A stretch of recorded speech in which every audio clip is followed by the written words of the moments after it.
Bugun pul haqida gaplashamiz. YouTube'da qancha daromad qilsa bo'ladi va qaysi yo'llar bilan? YouTube orqali kuniga $10 dan $100 gacha topsa bo'ladi degan gapga ishonasizmi? Bugungi videoda sizga YouTube orqali kuniga kamida $10 dan $100 gacha topish modelini ko'rsataman. Ularni o'zbek blogerlari ham hali ishlatishmagan. Kanalingizga qachon reklama kelarkin, qanday reklama olaman deb ham o'tirmaysiz. YouTube hayotimni tubdan o'zgartirib yubordi. Keyingi darajaga chiqishim uchun 5 yil vaqtim ketdi. Bu vaqtda erishgan natijalarim uchun aldamayman. Katta jamoa, professional montaj va qimmat narxdagi kameralarni sotib olmadim. Bu uchun asosiy ikkita narsa kerak. Haftasiga bitta video chiqarish va bitta mahsulotni sotish xolos. Buni siz ham qilishingiz mumkin va menga o'xshab turib 5 yil vaqtingizni sarflashingiz shart emas. Bugungi videoda sizlar bilan quyidagi 5 ta narsani ko'rib chiqamiz. Birinchisi nisha tanlash, ikkinchisi g'oyalar yaratish, uchinchisi mahsulotni yaratish, to'rtinchisi to'lov tizimlarini ishlab chiqish bo'lsa, beshinchisi esa varonkalarni, ya'ni sotuv varonkasini yaratish haqida bo'ladi. Ko'p cho'zib o'tirmasdan tezda nisha tanlashni boshlasak. YouTube kanal boshlashda ta'sir kuchi katta rol o'ynaydi. Ya'ni videolaringiz boshqalarga ta'sir ko'rsatkichi kuchli bo'lishi kerak va bunda aniq bir nisha kerak bo'ladi. Buni aniqlash uchun esa 3 ta asosiy yo'l bor. Birinchisi sizga nimalar muhimroq, ikkinchisi odamlarga nima muhimroq, uchinchisi siz o'sha sohada boshqalardan yaxshiroqmisiz degan savollarga javob bo'ladi. Bu savollarning javobini hammasi bitta yo'nalishda birlashtiradigan bo'lsa, siz mana shu nishani tanlashingiz kerak bo'ladi. Masalan, men YouTube hayotimda muhim ahamiyatga ega, chunki har kuni unga kirib nimalarnidir o'rganaman. Bundan tashqari odamlar ham u orqali nimalarnidir kuzatishadi yoki sotib olishadi. Eng asosiysi esa men bu yo'nalishda tajribam bor va boshqalardan ko'ra yaxshiroqman. Xohlasangiz boshqa videolarni ham ko'rib, bemalol xulosa qilib olishingiz mumkin. YouTube'da nisha tanlash bo'yicha bir necha o'nlab turlari bor. Bularni Telegram kanalimga PDF shaklida yuborib qo'yganman. Videoning ostidagi linkga kirib, bemalol yuklab olsangiz ham bo'ladi. Faqat ishlatgandan keyin foydali bo'lsa, rahmat deb kelsangiz, men ham xursand bo'laman. Nisha tanlandi. Nisha tanlashdan keyin asosiy ish g'oya yaratish bo'ladi. G'oya yaratishning asosiy ikkita uslubi bor. Birinchi uslub bu organik yo'l bilan g'oya topish bo'ladi. Bunda o'zingiz o'ylab, fikrlab, ilhomlanib, g'oyalar qilib topasiz. Ikkinchisi esa inorganik yo'l deyiladi. Bu bilan ya'ni kimdandir siz ilhomlanasiz. YouTube'dagi blogerlarning videolarini ko'rib, men ham mana shunaqa video ideyalar qilsam bo'ladi deb ideyalarni yozishni boshlaysiz. Yoki savollar olasiz, balki bilmayman, shunchaki kontentlardan o'g'irlashingiz ham mumkin. Buni tavsiya bermayman albatta. Ulardan ilhomlanib turib o'zingiz ijod qilganingiz eng zo'ri. Keling unda birinchi men sizga 100 ta organik g'oyani qanday qilishni o'rgatib qo'yay. Kelinglar o'zimdan misol qilsak. Asosiy 5 ta yo'nalishda kategoriya qilib turib, xohlagancha organik ideya qilaverasiz. Bulardan birinchisi YouTube motivatsiya.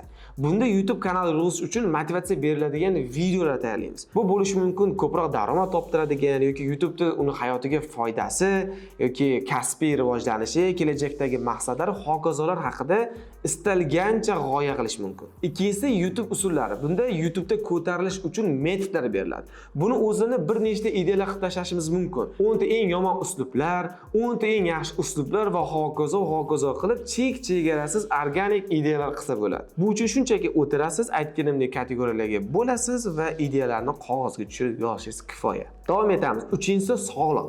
YouTube'ni sog'liqqa bog'lab turib, bemalol chek-chegarasiz ideya qilsa bo'ladi. Nima uchun? Chunki har bitta insonni hayotidagi uzviy bog'liqligi bu o'zini tanasi, ya'ni sog'lig'i bo'ladi. O'shaning uchun YouTube kasbiga, YouTube olamiga bog'liq istalgancha sog'liqqa aloqador g'oyalar qilishligingiz mumkin. To'rtinchisi texnologik yo'nalish. Ya'ni YouTube videolarida texnologiyasi bo'yicha ideyalar qilishingiz mumkin. Bu bo'lishi mumkin kamera bilan ishlash, kompyuter bilan, suflorlar bilan va hokazo.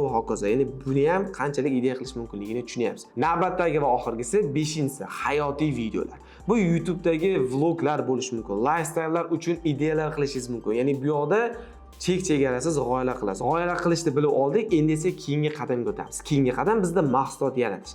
Agar pul topadigan YouTube kanal qilishni xohlasangiz, mahsulot yaratishingiz shart. Xo'sh, qanday qilib mahsulot yaratib uni sotsak bo'ladi?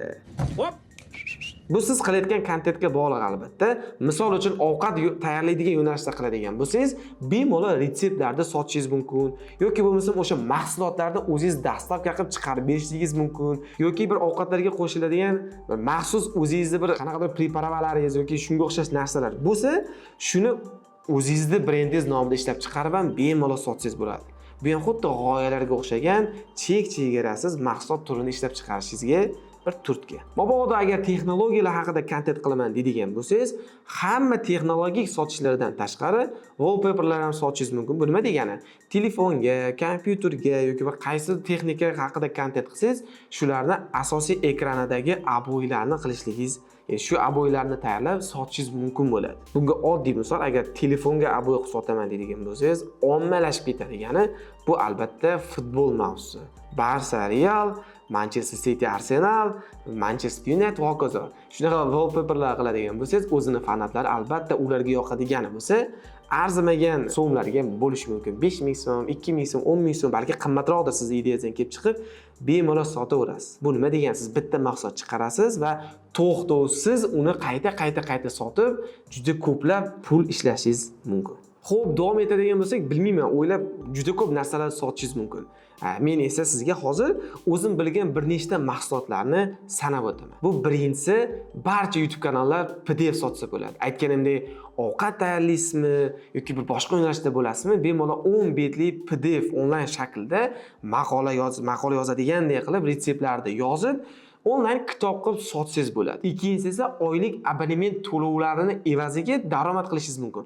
Siz bunda bir maxsus Telegram yopiq guruh shakllantirishingiz yoki bir community, ya'ni jamiyatlar qilib turib, insonlar to'plab har oyiga oylik to'lov evaziga ular bilan bir biznesni yo'lga qo'yishingiz mumkin. Bu bo'yicha Telegramdan tashqari boshqa platformalar ham bor. Bu yoqdagi asosiy maqsad siz shu jamiyatni hosil qilib, insonlarni to'plab, ularni oylik to'lovini evaziga foydali ma'lumotlarni berib, shuni ko'paytirishingiz bo'ladi. Bunga misol qilib 1% YouTube kanalini ko'rib chiqadigan bo'lsak, sun'iy intellekt va shaxsiy rivojlanishga oid bo'lgan kontentlarni asosan sun'iy intellektda ishlatishga ixtisoslashib borishyapti.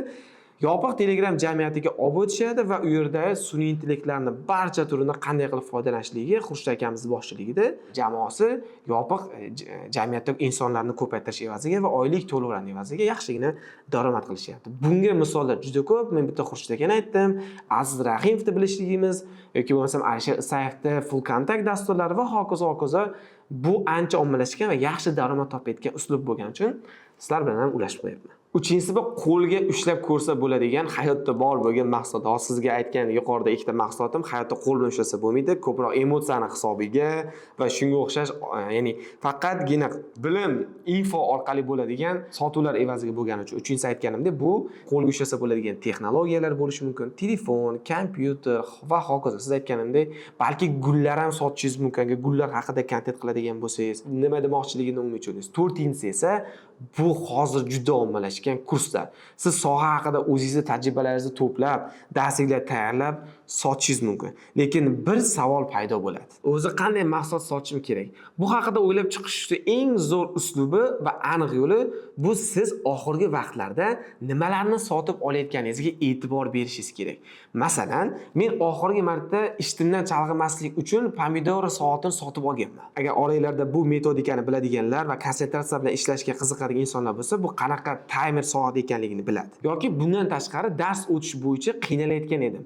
O'zim O'zbekistondagi eng yaxshi trenerlarni, ustozlarni darslariga bordim. Chunki men ularni darsda o'tish jarayonida auditoriya bilan qanaqa ishlashligi, o'zlarining bilimlarini auditoriyada yig'ilgan insonlarning bilim darajasidan kelib chiqib turib, qanday podacha bilan, qanaqa uslublar bilan yetkazib berishligi, ularni dars o'tish metodikalari, insonlar zerikib qolgan vaqtda qanday qilib turib, ularning diqqatini o'zingizga qaratishligingiz, kerakli ma'lumotlarni ularni esdan chiqarmaslik uchun qanday ular bilan ulashligingiz va hokazolarni o'zim o'qib turib o'rgandim. Agar shu vaqtgacha qancha investitsiya bilim uchun sarflaganimni hisoblasam, aniq ishonch bilan ayta olamanki, kamida $30,000 oxirgi 5 yil ichida o'zimni bilim uchun tikkanman. Bu hali o'zimnikini aytyapman. Jamoam, shogirdlarim, oilam, do'stlarimda bu yoqqa hisob-kitobini qilganimiz yo'q. Demak, agar men nimanidir sotmoqchi bo'lsam, o'zim nimaga ehtiyojim borligiga qarayman ekan. Kurslarni sotibmi, kitob sotibmi, hokazo. Agar men gitara chalishga qiziqib qolsam, aniq bilaman, gitara chalishlikka oid kurslarni sotib olaman. Lekin eng muhimi, qanday kontent qilayotganingizni esdan chiqarib qo'ymang. Faqat pulni orqasidan quvib turib, insonlarga beradigan manfaatlaringizni esdan chiqarib qo'yib, yoki bo'lmasa o'zingizni belgilagan yo'nalishingizdan, o'zingiz bilmaydigan narsalarni gapirib turib, qaysidir ma'noda prosmotrlarda orqasidan quvlab qo'ymang. Unutmang, YouTube'da sizga millionlab prosmotrlardan ko'ra, lekin sizni o'zingizda maqsadli auditoriyangiz yig'ilishligi va ular atigi yuzlab yoki bo'lmasa minglabgina prosmotrlar bo'lsa ham sizga katta foyda beradi. Muhimi mana shu narsadan chiqib ketib qolmang. Endi umumiy jarayonlar haqida aytdim va mana bu jarayonlarda esa qiyinchiliklar bo'lishi tabiiy. Bunda qiladigan ishingizda birinchisi videolarni davomli yuklashlikka ahamiyat bering. Siz mana shu narsani qattiq ushlaydigan bo'lsangiz, YouTube'da muvaffaqiyat qozonishingizda ehtimolligi ancha yuqori bo'ladi. Chunki bu narsaga YouTuberlarning ichida ham juda ko'pchiligi amal qilishi o'ta qiyin. Shaxsan o'zimda ham bu bir eng katta muammolardan bittasi. Chunki shaxsiy hayot bor, ishimizdagi karyera bor, do'stlar va hokazo hokazo. Bulardan bir orasiga kontent qilishlikda o'zingizga ish deb bilib stabil yurib berishlik bu albatta insonni anchagina iroda, kuch, vaqt, energiya talab qiladi. Va siz ham aytganimdek, bularga qat'iy amal qiladigan bo'lsangiz, ishonavering, o'zingizning yo'nalishingizdagi top 1%lardan-da kuchli YouTuber, mutaxassis va hokazo bo'lib yetishasiz. Albatta daromad ham shunga yarasha bo'ladi. Xo'p, davomli kontent qilishni tushundik. Undan keyin esa siz mahsulotingizni sotishga tayyor holatiga olib kelasiz.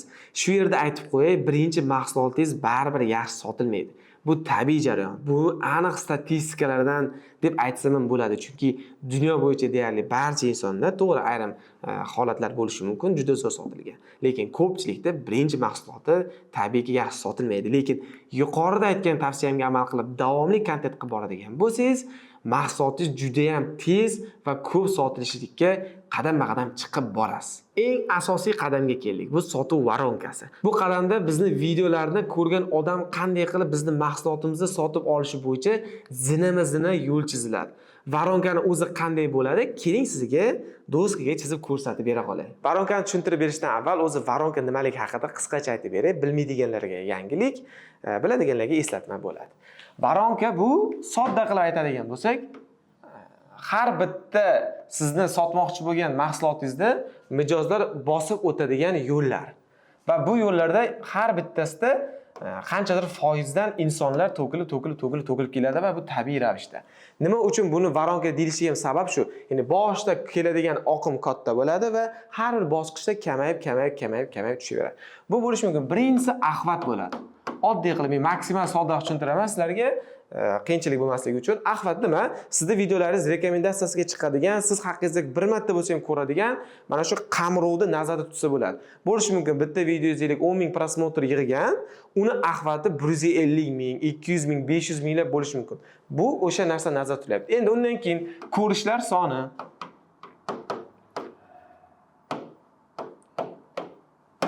Ko'rishlar sonidan keyin sizni videoda aytganimda 10 ming, 15 ming prosmotr atrofida bo'lishi mumkin va mana bu ko'rgan insonlardan keyingi bosqich bu trafik deyiladi.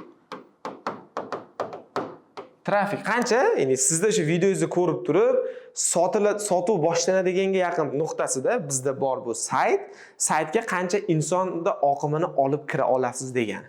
Bu saytda bu yoqda keyin bo'lishi mumkin aytganimdek sayt va undan keyin leadlar va undan keyin esa sotuv. Bu jarayonda biz o'rtasi haqida agar gapirib, har bitta jarayonni to'ldirib beradigan bo'lsak, hali ko'p narsalarni ichiga qo'shishimiz mumkin. Bizga bu narsa to'xtalmaymiz, chunki biz sotuvda yoki voronka haqida dars o'tmayapmiz. Shunchaki tushuntirish uchun asosiy qismi haqida gapirib beraman. Ko'rishlar soni bu aytganimdek soniga ta'sir o'tkazadigan like'lar, kommentariyalar va hokazolar bu ko'rishlar sonini oshirib beradi. Ko'rishlar sonini oshirishlik sizda mana bu sotuvingizga ta'sir qiladi. Qanday desangiz, bu yoqda konversiya degan termin bor, konversiyani hisobiga. U bo'lishi mumkin. Axvatlaringiz 1 million, ko'rishlar soningiz bo'ladi. Deylik 100 ming prosmotr bo'ladi. Shu 100 mingta prosmotr bo'lgan videoingizdan sizni trafikdagi oqimingiz, ya'ni saytga o'tadigan qismingiz qancha bo'ladi? Deylik 10% deb olib qaraydigan bo'lsak ham, trafik 10% da, ya'ni 10 mingta odam sizning saytingizga kiradi degani. Saytni ichidan 10 mingta odamdan endi siz qanchasini ro'yxatdan o'tkazasiz deylik, buni ham mayli 10% deb olib qaraydigan bo'lsak, sayt konversiyasi, demak, 1000 ta odam sizdan ro'yxatdan o'tadi degani. Telefon raqam qoldiradi, ism, familiya, sizga nima ma'lumotlar kerak bo'ladigan bo'lsa. Va endi undan keyin sotuv konversiyasi bor. Deylik, bu ham sotuv konversiyasi 20% deb qaraydigan bo'lsak, buni 5 dan biri 200 ta sotuv degani. Bundan nimani tushunishimiz mumkin? Siz qancha sotuv qilmoqchi bo'lsangiz, misol uchun reja qo'yasiz, 200 ta sotuv qilmoqchiman.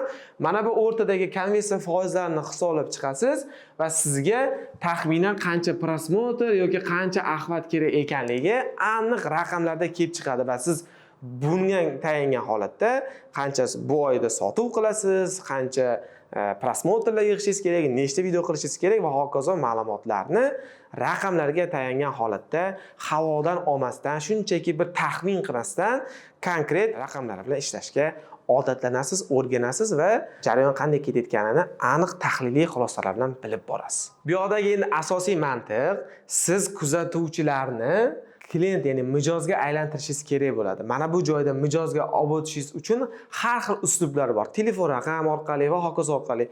Bizga asosiy kerak bo'ladigan narsa telefon raqam va ism, familiyasi va yana qo'shimcha ma'lumotlar. Buni olish uchun esa biz aytganimdek saytdan foydalanamiz. Albatta bizda Google forma bor yoki sayt yasaymiz. Saytda ko'proq foyda beradi albatta, lekin ozgina ishlari bor. Tilda degan platforma bor. Bular no code deyiladi, ya'ni kod yozmasdan turib sayt tayyorlasa bo'ladi. Siz mana shunday tildada saytlarni yasashni o'rganib, bemalol o'zingiz uchun saytlarni tayyorlaysiz. Bu bo'yicha YouTube'da ham bemalol kontentlardan foydalanib, bepul o'rganib olsangiz bo'ladi. Biz esa video davomida ularga nima qilish kerakligi, qanday foyda olishini aytib ketamiz. Saytni tayyorlab bo'lganimizdan so'ng bizning asosiy vazifamiz saytga maksimal darajada ko'proq odamni videodan olib kirish bo'ladi, ya'ni trafik oqimini ta'minlash bo'ladi. Biz saytga ko'proq trafik olib kirish uchun esa video davomida ularga nima qilishni, qanday foyda olishni aytib ketamiz. Ular linkni bosib kirishadi. Tadam! Qarabsizki, ularni hook qildingiz. Hook degani bu saytga insonlarni qiziqtirib olib kirdingiz degani. Saytga kirgandan keyin esa eng asosiy ish ularda sizda nomer qoldirishi bo'ladi. Shuni ustida ishlaysiz ko'proq. Ya'ni bu uchun sayt ichidagi tekst mazmunlari bo'lishi mumkin, sotish undaydigan, ro'yxatdan o'tkazadigan telefonlarni olib, ularni qiziqtirib maksimal darajada sayt tezroq ochilishi bo'lishi mumkin. Mana shu ustida izlanib ishlaysiz. Nomerlarni olganingizdan keyin esa ularga SMS xabarlar yuborishni boshlaysiz. Bu esa konversiyani ko'tarilishiga yordam beradi. Konversiyani ko'tarilish nima deydigan bo'lsangiz, varonka tushuntirib bergan varonkamda tepasidan boshlab har bir qadamda o'tib kelayotgan vaqtda har bir joylarda qanchadirdan foiz insonlarni yo'qotib boraverasiz va oxirida eng siz qiziqtirib olib kela olgan insonlar qoladi. Bu bo'lishi mumkin konversiyalar foizi har xil 10%, 20, 30, 1, 2 bu sohaga, yo'nalishlarga, nima mahsulot va hokazolarga qarab o'zgarib boradi. Misol uchun deb turib o'zimizda aytayotgan kontentdan ko'radigan insondan saytga olib o'tadigandagi konversiyamiz foizi 10% bo'lib kamayib ketaveradigan bo'lsa, mana shu joyda konversiyani ko'tarish uchun siz ko'proq ishlashingiz kerak. Buni nimaga yordam beradi? Albatta, oxirdagi daromad, ya'ni sotuvga yordam beradi. Hozir qisqacha tushuntirayotgan varonka mavzu o'zi kunlab, hatto hafta, oylab tushuntirsa arziydigan, institutlarda alohida bir bo'lim sifatida o'tiladigan mavzulardan bittasi. Shuning uchun qisqacha tushuntiryapman. Agar bu mavzu sizga ko'proq qiziq bo'ladigan bo'lsa, izohlarda yozib qoldiring va qo'limdan kelgancha tajribalarga tayangan holatda videolar tayyorlab beraman. Ungacha esa bemalol boshqa shu sohani mutaxassislaridan YouTube'ga kirib, videolarni ko'rib, o'rganib, bilimingizni yanada boyitib mustahkamlab olsangiz bo'ladi. Navbatdagisi to'lov tizimi, ya'ni pulni qabul qilib olish joyiga keldik. Sotuv paytida eng katta muammolar pulni qayerga tushadi? Bizda Visa karta tashlash kerakmi, naqd pul berish kerakmi, UzCard berish kerakmi degan savollar bo'ladi va bu albatta qonunchilik doirasiga amal qilgan holatda amalga oshirishligini shu yerda tavsiya qilib qolaman. Qanaqadir nelegal, norasmiy anaqa yo'llarda aylanib o'tishlikni tavsiya bermayman. To'lov tizimini albatta har xil yo'llari bor. Bu bo'yicha sizga ozgina buxgalterlar konsultatsiyasi ham kerak bo'lishi mumkin. Aslida YouTube'ga kirib bepul videolardan foydalanadigan bo'lsangiz ham bular haqida yetarlicha ma'lumot to'play olasiz. To'lov tizimini aytganda har xil uslublari bor. Bu bo'lishi mumkin avtovaronka qilib turib sotib qo'yishingiz, ya'ni siz sotuvlarga aralashmaysiz, avtomatik ravishda sotishni yo'lga qo'yishingiz mumkin. Misol uchun bulardan bittasi, siz PDF tayyorlab qo'ydingiz. Bu PDFni siz deylik landing page qilib turib sayt orqali ham sotadigan qilib qo'yishingiz mumkin. Bu PayMe, Click shunga o'xshash o'rtadagi vositachi pul to'lov tizimini qabul qilib oladigan kompaniyalar bilan hamkorlikda amalga oshirilishligi yoki bo'lmasam PDF sotadigan bo'lsangiz, buni iPhone'larda App Store, Android'larda Google Play'lar orqali yuklab qo'yib, avto to'lovlar bilan amalga oshirishligingiz ham mumkin. Faqat shu yerda bitta o'zimizda mentalitetdan kelib chiqqan muammo bor.